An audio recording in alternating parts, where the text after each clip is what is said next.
Pierre, welcome to the show. Audience, as always, I've got another really interesting guest today. I've got the price whisperer, Pierre Sjofors. Welcome to the show. Well, Anthony, thank you so much for having me, and I'm looking forward to this chat. Well, I get started by finding out the price whisperer, right? Hmm. It intrigues me as I read your bio and go through your background, and we're going to talk all about pricing. But how did you get the price whisperer? Well, the story here, well, first of all, I was actually called the Price Whisperer so many times that I eventually decided that I should adopt the moniker. If for no other reason that I got such a wacky name that it's hard for people to pronounce, and it's hard for and even harder to spell. So, but the reason I got this moniker is that um, I ran a couple of companies in Europe before I came here, and I came here to the States in the mid-90s, and I had another 4 CEO jobs over here as well. And in all of these instances, we did some experiments with pricing only because it was an interest area of me. Some of those experiments worked really very well. Like next quarter revenues are up 25% or so. And some were real duds. And most of those experiments were just inconclusive. And what I had learned in business school about pricing, what I could read about pricing, was so theoretical and academic that it was completely useless information. When it came to understand why some of those experiments worked and others didn't. So 15 years ago, I decided I was too old and too opinionated, really, to be a hired gun. And I set up my own shop, and I developed the process that makes every pricing experiment a success. Well, it's same thing in school. You get this kind of clear conversation around, if you want to speed up the market, you drop your prices. If you drop your prices, that'll increase the volume, and you're always racing between this profitability and volume. And if I slow things down by raising prices, hopefully I can eke out a little bit better profit. The question always becomes, is it volume? Is it pricing? And it's not that easy, right? I mean, I've done this 1,000 times with different products and different services that we offer, and it's never that easy, right? It's a lot more complex to that than it ever seemed. Yeah, and this is one of the faults in what they teach in business school, because they show you these straight line demand curves that has nothing to do with reality. And in fact, it's not unusual that that companies price themselves so low that that an increase in price actually also increase sales volume. And that is because there's something called expectation bias. And an expectation bias means that when we are presented with a price, it sets an expectation of the quality and benefit of the product or service we're about to buy. And if that price is lower than what we expected, we say, and we've been to that, all of us. We hold something either physically or figuratively in our hands, and we say, I kind of want to buy this, but this is so low that it can't be any good, so I'll pass. And expectation bias has the flip side of expectation bias is that when you pay a fairly expensive price for what you're buying, you also expect a higher quality, a higher benefit, and because of that, you get a higher benefit. Right. And there's been lots of academic research on this, actually, and for example, it's well proven that a 5-cent aspirin is not nearly as effective as a 50-cent aspirin, right? So so so so like you say, it is very complex to get it really right. But the process I developed is makes it really very, very simple, and but you also mentioned the relationship between sales volume and revenue and profits.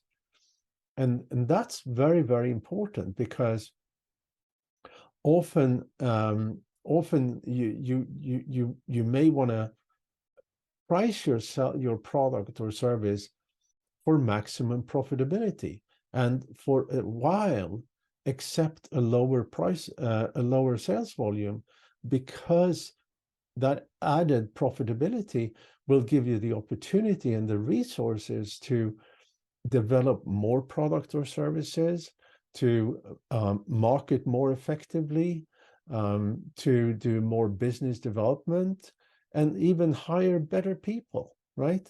That's And that gives you the resource to long term or longer term become the true market leader. And if you look at almost any market, the market leader is the high price, high benefit, high quality option. always, in the construction world, I can remember my early days. It was all to me about if I could just be cheaper than the other guys. And you went in there and maybe there was something to getting your foot in the door, but you never got the big programs that made you profitable. Mm-hmm. You might eke yourself out a little bit of a living with some scraps from the table. Mm-hmm. But it never quite seemed like it was enough to get a team of people. At best, what I could do was hire underqualified people. I'd duct tape them together, and I would eke out a small margin I could survive on. Yeah. It wasn't a very profitable game, and maybe some of that was also my own personal development, right? I didn't see my own value in it. And Mm-hmm. I could also equal some of that not knowing the business, and maybe feeling there was a lot of it had to do with my own psyche, right? It was own, Mm-hmm. seeing my own value proposition and knowing that. And maybe at first there was a little bit of that, but Mm-hmm. as for 25 years of going through this, realizing that what we do is hard work. You've got Yeah. you've got limited time, and the truth is, the customers that you really want demand service, and to do service, you've got to get paid. You can't do this without having uh enough money in the coffers to make payrolls and hire the people that really you need to execute at a higher level. Yeah, I fully agree. And I have a friend of mine is a management consultant, and when he get the question of where is, what's your hourly fee, the answer is 25,000, Right. right? And and then he continues and say, if I can't give you 250,000 of value in an hour, we shouldn't talk, Right. Right. you know. Right. And it obviously he says it changes the whole conversation. Well, when they do that, having gone through a lot of training, it takes some practice to be able to request that, right? He is now at a level where the communication that they have is in a way that his message is so focused, his ability to see a company's character defects and their pricing defects or whatever the structural defects of the consulting work that he's doing. Yeah. He's got the ability to see that, right? But that didn't come, that's not a matter of saying, hey, I'm going to charge you more and I give you, and I'll automatically get there. That's years of tenured practice, Hmm. focused energies, honing in a message and a process for looking at a company's flow chart. And, they're really looking at their processes and being able to see where you can affect the greatest change, where that leverage putting that out there, and that takes years of development to get there. Yeah. But when you find a person like that, it's hard to see that, but it's worth every dollar of it, right? To find those kind of people that can come in and make that kind of change to an organization. Yeah, there is a story, and I can't remember it verbatim, but it's a story of some factory who was down, and there was kind of only one guy who knew how to fix it, and the CEO eventually got hold of this guy, and he came in and he was there for 5 minutes, and the factory started to work again, and the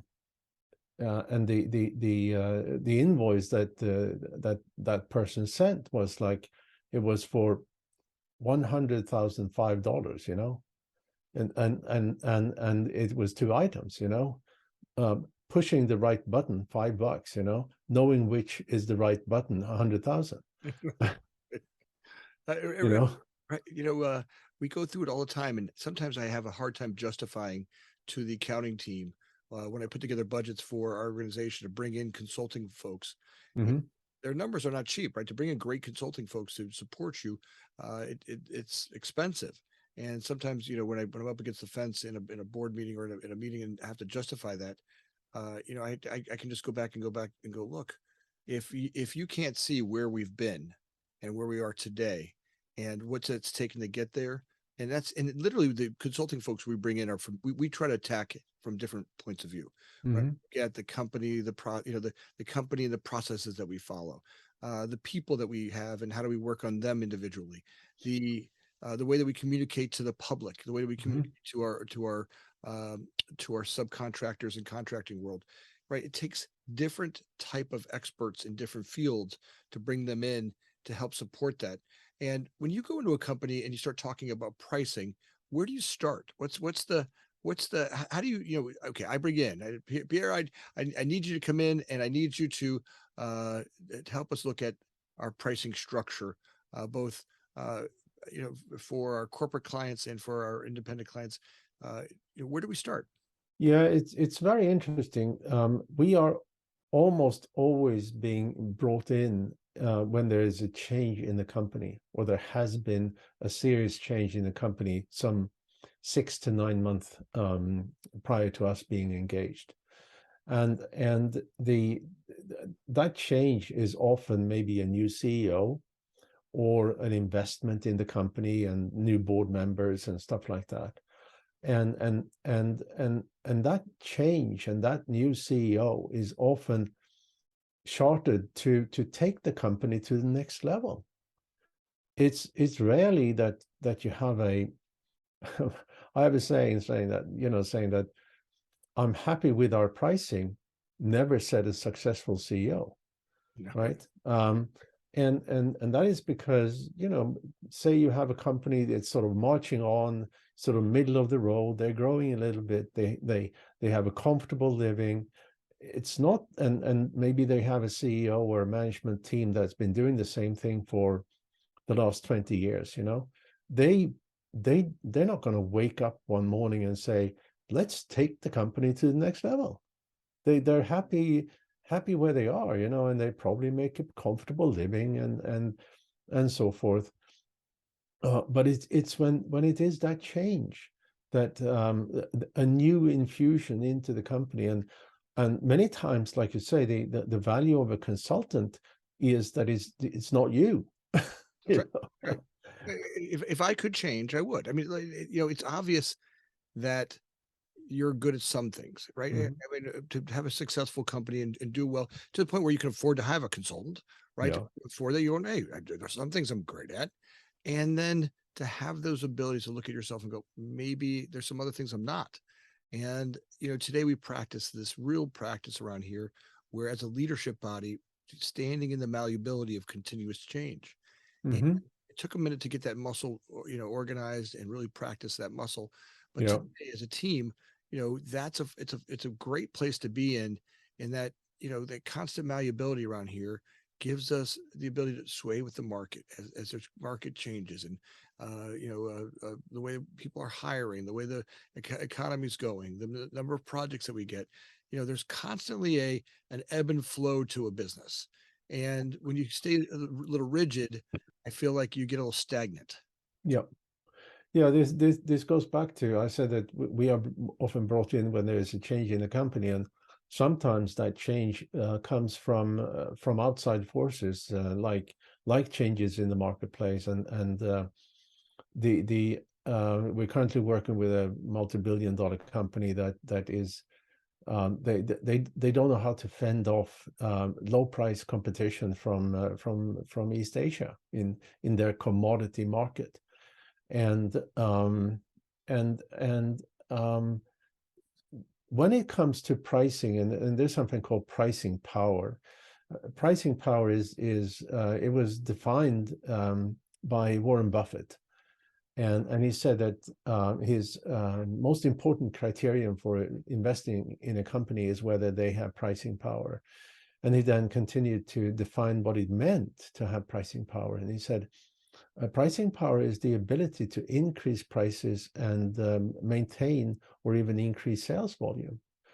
And that is something that you get by differentiate your offering in some way that is meaningful for your customers, for your market. And if you can't do that, you're a commodity. And a commodity is always sold on the lowest price. That's right. That's all. You're right. If they can't see the value, it has to be, and it can't just be a little bit more value. It has to be an X factor value, right? It's got to be a multiple of value, right? Well, if you in this particular case, these are products that's obviously been developed over the last 130, 140 years. So products are pretty similar. There are differentiators, but in sometimes when you're in a commodity market like that, it's not the product itself that makes the differentiator. It's it could be a service that you add to the product. It could be that you may have better delivery times, or you have better warranties, or I mean, think about that. When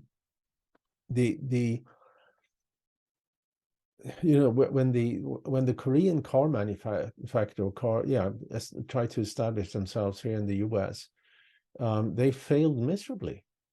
Obviously, this is many years ago.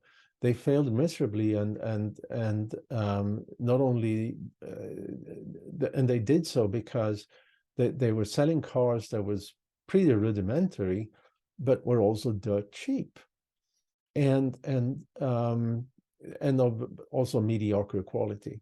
So they fixed the quality, which took them a few years, and then they came up with this unsurpassed warranty, that they still have. And now they're not cheap anymore. Nope. They're not. They're not. I mean, they have the highest quality, and they're making a killing in the marketplace, right? It was a great way to come in. You could see how they entered the market with that low cost provider, got the name out there. People thought them as cheap though. But then, yeah, and the thing, if you read the history, which is actually interesting, they went to market, and they failed, right? So their first reaction was to lower prices. That's right. And the result of that was even lower sales volume,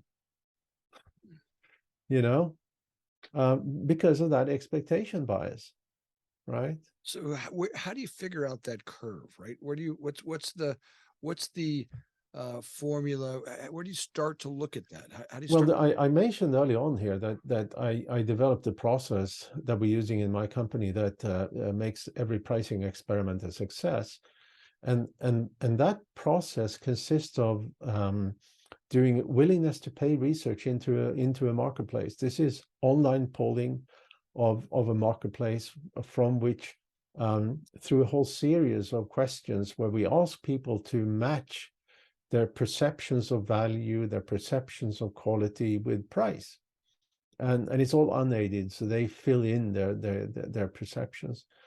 And then that goes into AI software that we have developed.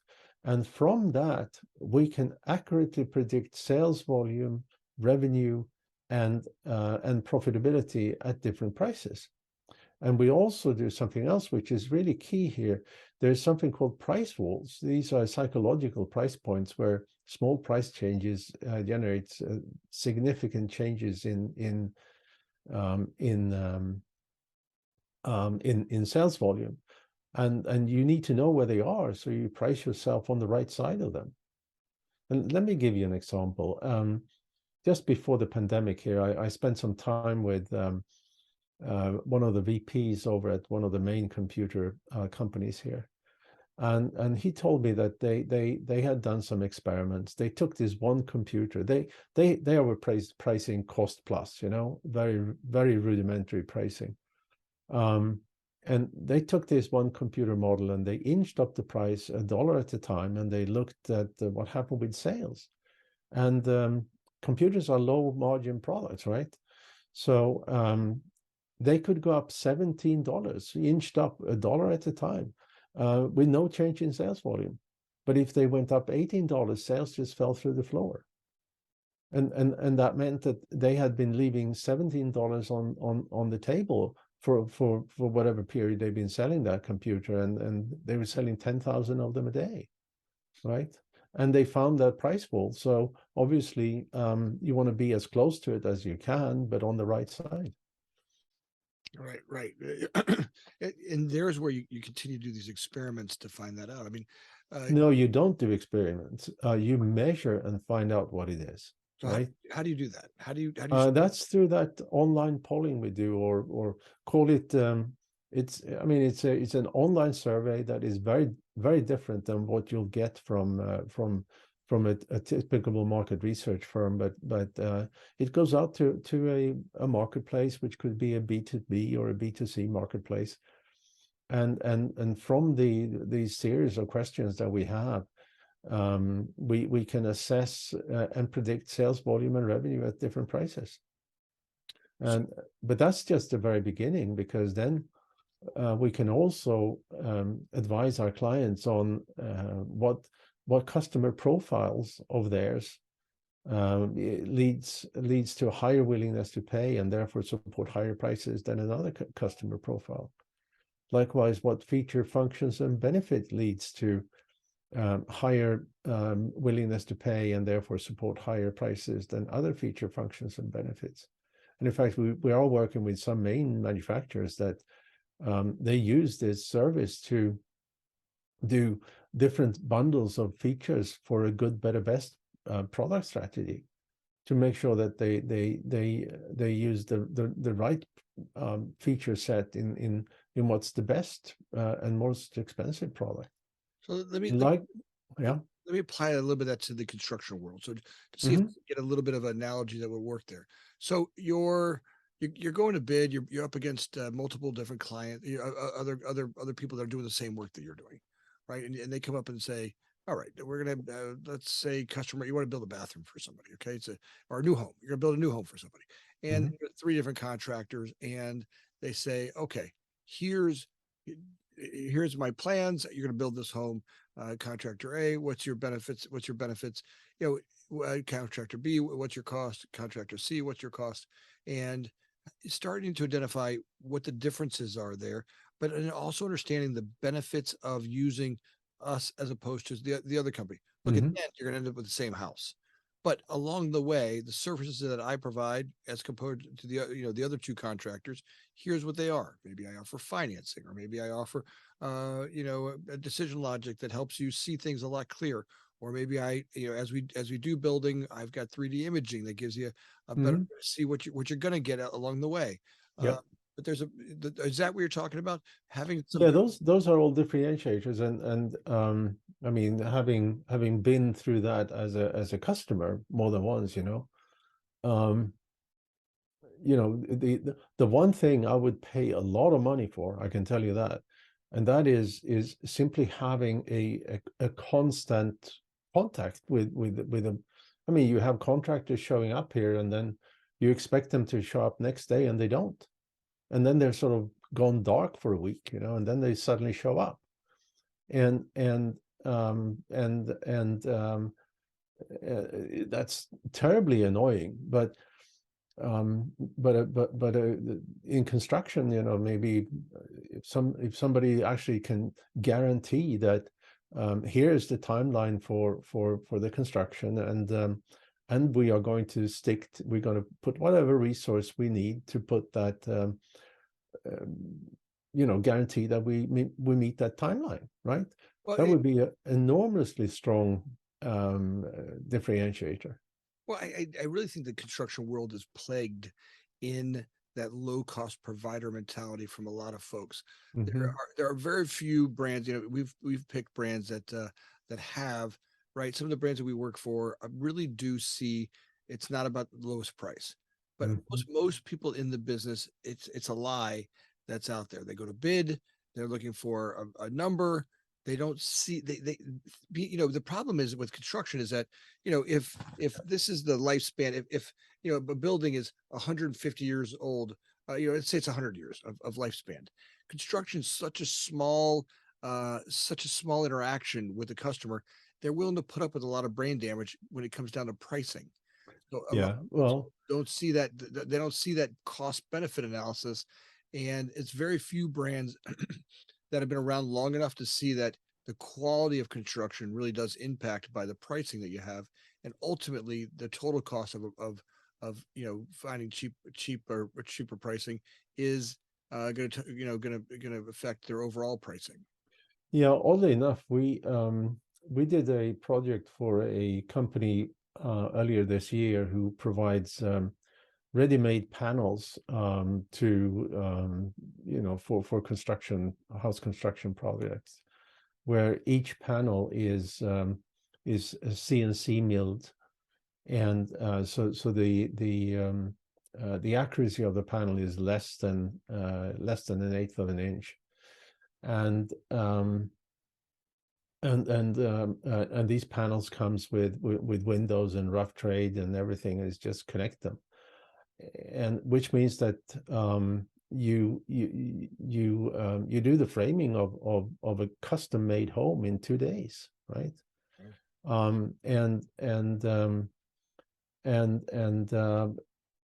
The construction companies who are the clients of our client, they were willing to pay a fairly high premium compared to having typical what you would call typical framing done, right? Manual framing done. And it was very interesting. It was specifically those in areas where house prices are fairly low were willing to pay the highest premium. And of course, here we have builders that look at return on investment, right? Mm. If I can do my framing in 2 or 3 days instead of 3 months, right? I'm going to sell that house 3 months earlier, and I'm going to get my return on investment much quicker, right? Absolutely. There's, as a developer, the thing that I speak to the most around the business is that, most folks don't understand that their pricing, they go to a lost cost, they go to a low cost provider, right?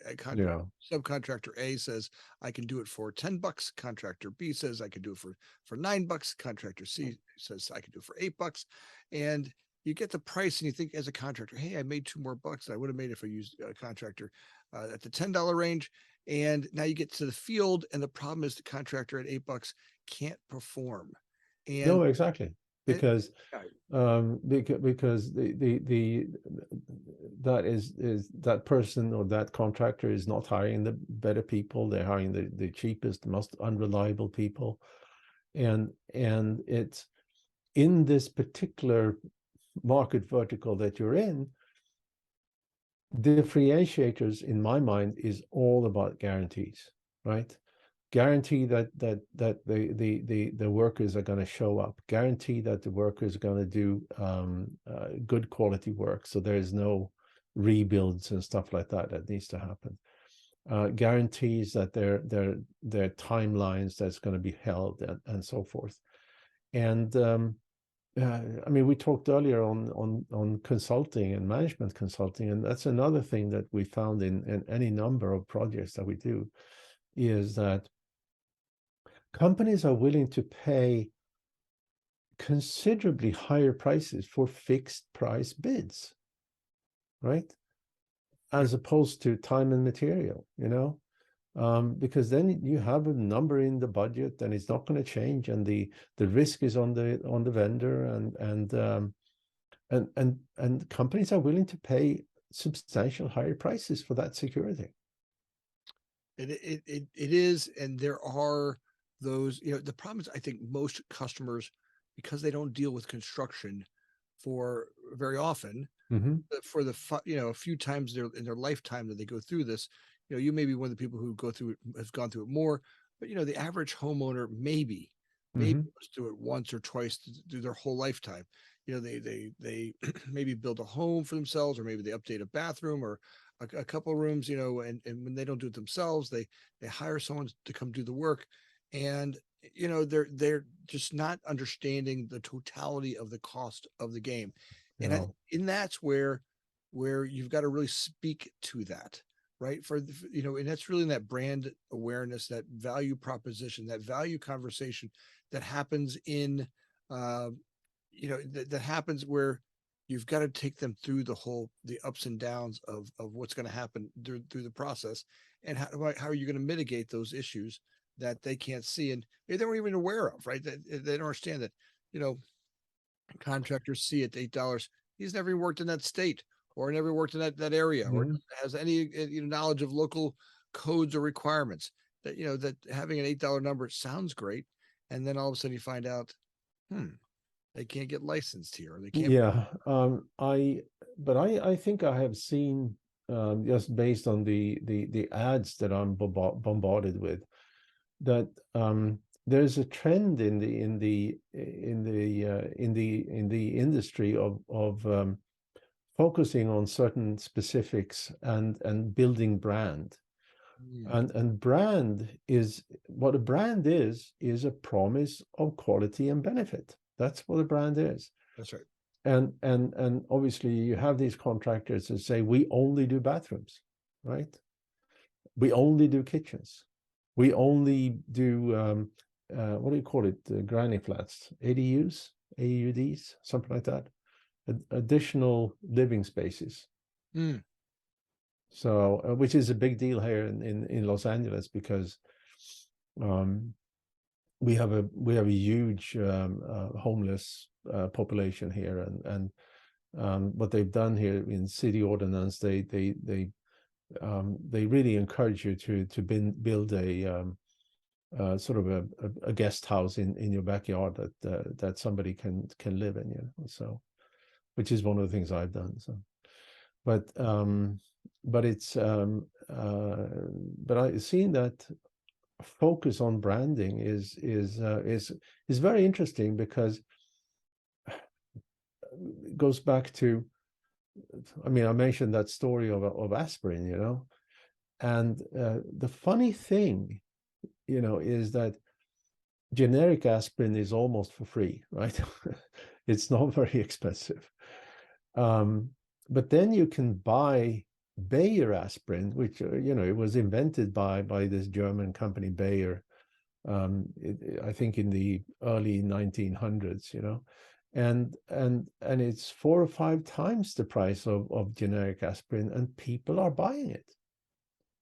Why is that? Well, because it has a brand, well, because it gives that promise that it's going to work.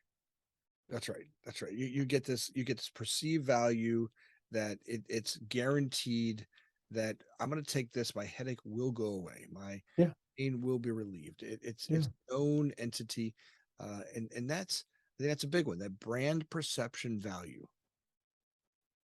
absolutely. And that's also maybe an interesting note here. I mean, for example, in retail, where you have your branded stuff of all different kinds, and then you have the store brand. But the store brand cannot be more than 15% cheaper than the branded brand, if you like. Because if it is, it sends that message of and sets an expectation of inferior quality. So sales volume will drop if the store brand is more than 15% cheaper than your, let's say, your branded chips or your branded spaghetti sauce or whatever it may be.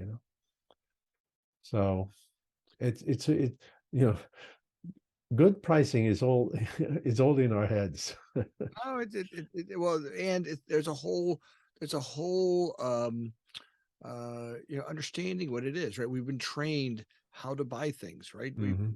And by the way, a lot of us have gone through the ups and downs of buying something, and we've learned the hard way. Right? If you've bought, inadequate stuff for the kitchen, Yeah. and you look at it and go, okay, I've done that before, and all of a sudden you're back buying something else, right? The quality does matter, and as you start to learn that, and life versus quality versus the pricing, a lot of that takes in some there are also brands out there who won't sacrifice no matter what.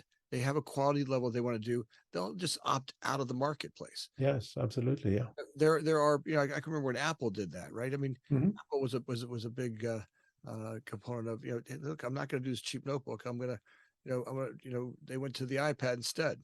Yeah, well, it was Steve.